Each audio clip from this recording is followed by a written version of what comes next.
Սիրելի հայրենակիցներ,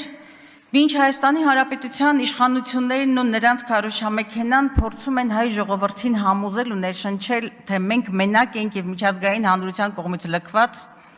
որ հայ ժողովրդի երազած խաղաղության մոդելը թուրք-ադրբեջանական ցեղասպան տանդեմի պարտադրանքով գծված խաղաղության սցենարն է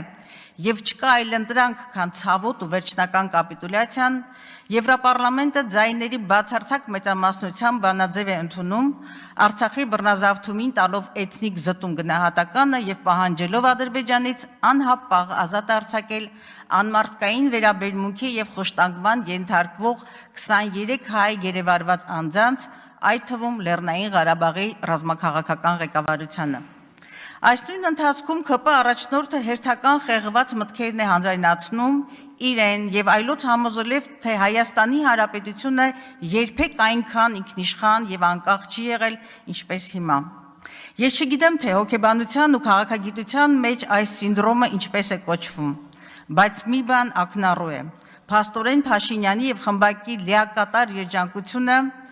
երջանկությանը Հայաստանի Հանրապետության անկախությանն ու սովորենությանը պակասում էին Արցախի հայաթափումը, 150,000 արցախահայությանը տնավեր դարձնելը, 5,000 հայ երիտասարդների նահատակությունը,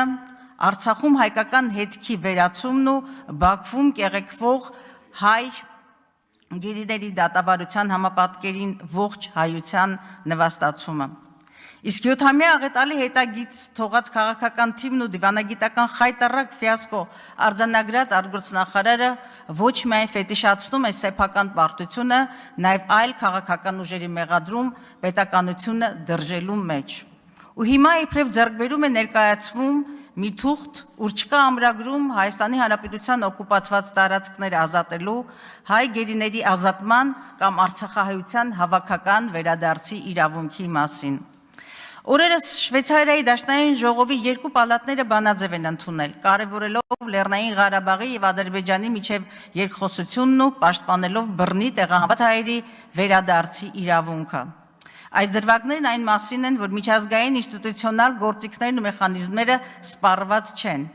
սակայն պետական տեսլական ունեցող իշխանության համար։ Իսկ վարչախումբը փորձում է իր դիվանագիտական կատաստրոֆիկ անկարողությունն ու ազգային տեսլականի բացակայությունը կոմպենսացնել մեղավորների նշանակելով եւ հանրությանը համոզելով, թե պարտությունն ու կապիտուլյացիան են մեր գոյության գրավականները։ Ասել, թե սա սեփական աթոռի սիրուն թշնամուն գոհացնելու վարք է, նշանակում է ոչինչ չասել։ Ակնհայտ է, ձեր հետ չեն երկխոսում, ձեզանից պահանջում են, ձեր հետ չեն բանակցում, ձեզ պարտադրում են։ Եվ այսպես է լինում, երբ պարտվողը շարունակում է մնալ բանակցողը։